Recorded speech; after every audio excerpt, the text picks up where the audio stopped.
Que tipo de líder você é? Você é um líder que procura construir as pessoas ou você é um líder que só critica as pessoas? Porque se você for um líder que só critica as pessoas, você não está construindo pessoas. E se você é um líder, e todos nós somos líderes, você sabia? Tem pessoas que dizem para mim, Miranda, eu não sou líder de nada. Eu sou psicólogo organizacional, trabalho muito com empresa em consultoria e eu uso muito essa frase. Eu não lidero ninguém. Aí eu digo para ele, você lidera a pessoa mais importante da sua vida. Você sabe quem é a pessoa mais importante da sua vida? É você mesmo. Então você passa o tempo todo liderando as pessoas. Às vezes você lidera sem perceber, você lidera pelo exemplo. Se você é agressivo com uma pessoa e só critica e o teu filho percebe essa atitude, é isso que você está ensinando para ele. Você está ensinando para ele resolver a vida dele de forma agressiva e criticando as pessoas. Então você não lidera só porque você comanda as pessoas, ou porque você troca ideias para as pessoas, ou porque você está num cargo de gerente. Você lidera as pessoas apenas com os seus exemplos. As tuas atitudes são exemplo para as pessoas.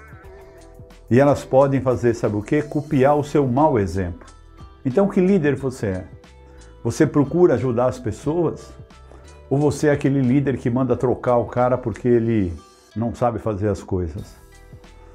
Eu digo para o líder, quando ele age dessa forma, eu pergunto para ele, vai no supermercado, vai na prateleira do supermercado, vê se tem exatamente o profissional que você quer.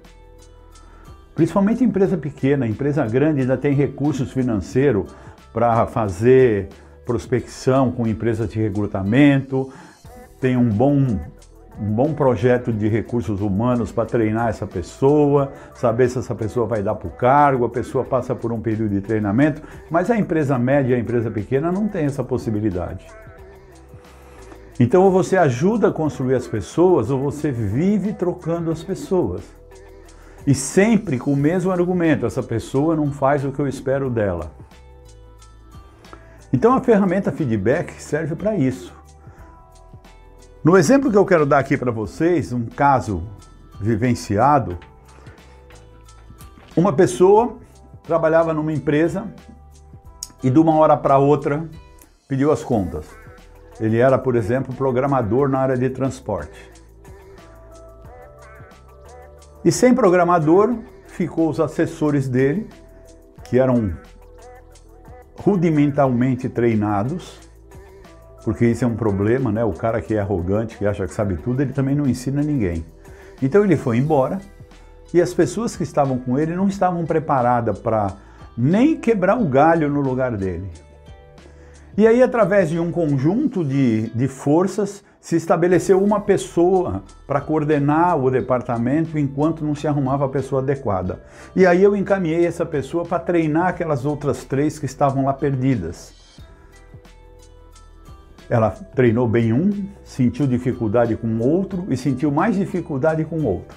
E ela veio para mim, falou, Miranda, não consigo objetivamente extrair dessa pessoa o que eu quero dela, o que eu necessito que ela faça. E eu perguntei, qual é o problema? O problema é que ele acha que sabe tudo e que ele não me escuta. Ele toma a decisão e depois é que ele troca ideia para ver se a decisão é correta. E eu falei para essa pessoa, chama ele e transforma. Se alguém acompanhou uma das primeiras aulas, eu falei que uma das dimensões importantes do feedback é o feedback solicitado. O melhor feedback é aquele que a pessoa pede para você, ou aquele que a pessoa concorda em receber. Porque se você dá um feedback gratuito, a pessoa entende que é crítica e se torna reativa. E se ela se tornar reativa, ela joga fora imediatamente aquilo que você falou, vira as costas e vai embora.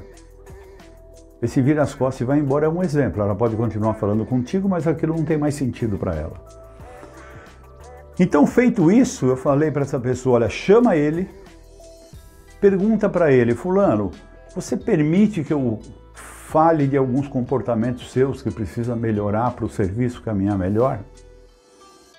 Se ele falar para você que não permite, você deixa ele à vontade e não dê nenhum feedback para ele. E insista nessa pergunta nas próximas falhas dele. Até que chega um momento que talvez você vai ter que aplicar disciplina. E a gente viu isso também num outro encontro. Mas a grande maioria das pessoas, até por uma questão de querer se manter no emprego, ela concorda em receber o feedback. É nesse momento que você tem que ser o quê? Você tem que ser transparente. Você tem que dizer exatamente os comportamentos que a pessoa falha. Você tem que dizer exatamente os comportamentos que você espere que ela faça. Por exemplo, se a pessoa é jovem, imatura e você tem um pouco mais de maturidade, você tem que falar da importância da experiência, que você sabe que ele tem toda a capacidade do mundo para se tornar um bom profissional. E eu acredito nisso, todas as pessoas têm capacidade. O que falta para as pessoas é habilidade. E para você dar um feedback de qualidade, dar um feedback de transparente, dar um feedback verdadeiro, você tem que acreditar que aquele ser humano é capaz. Ele pode não fazer porque ele não tem habilidade, mas ele é capaz. Porque capacidade, todos nós nascemos com capacidade. Então, quando você começa a conversar com ele, diz que você entende que ele é capaz, você entende que ele tem boa vontade, mas sem desenvolver habilidades, a boa vontade dele muitas vezes atrapalha, ele atropela o serviço, ele não troca ideia com as pessoas, ou seja, não importa qual é o problema. Se você é líder de uma pessoa e identifica nessa pessoa um comportamento que atrapalha o processo, ou que não atrapalha o processo, mas não deixa o processo evoluir da forma que tinha que evoluir, a única forma que você tem é sentar com essa pessoa transparentemente e conversar a respeito. Aliás, eu digo sempre isso aqui a cada encontro. Só o diálogo evolui as relações humanas. Sem diálogo, não tem relação. Você consegue manter relação com alguém sem conversar com esse alguém? E conversa para mim é diálogo. Conversa não é eu falo uma palavra e você retruca, eu retruco, você retruca. Isso não é diálogo. Isso é discussão. Heráclitos, que foi um filósofo que nasceu e viveu no século V a.C., ele dizia que a discussão é o pai de todas as coisas. Mas o que ele queria dizer com esse texto? Ele dizia que era a discussão de ideias e não a discussão de pessoas. Quando você discute ideias abertamente disposto a ouvir, disposto a também ouvir a reação do seu interlocutor, você está exatamente praticando o diálogo livre, transparente e construtivo. E uma das melhores formas de você estabelecer um contrato de feedback com o teu colaborador é você também se colocar à disposição de ouvir feedback. Dizer, olha, eu também posso falhar, eu também não sei tudo. Tem coisas que eu também tenho que melhorar do meu comportamento e que eu não percebo. Então eu estou aberto que você me diga o que eu preciso melhorar, o que precisa melhorar na nossa relação, no nosso diálogo. Mas eu também quero ter a liberdade de te dar o feedback quando eu sentir que você precisa melhorar em algum ponto. Então esse é um processo de construção. Se você não usar um processo de construção, se você não usar o feedback como processo de construção, você está usando crítica. Que é o que o pessoal fala, vou te dar um feedback crítico. Isso não existe. Feedback crítico é crítica pura e simples.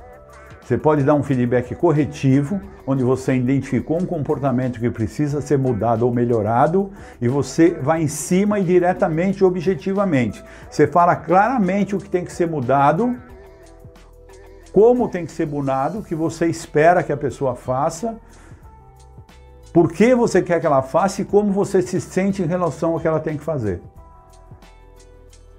Senão você simplesmente fez uma crítica.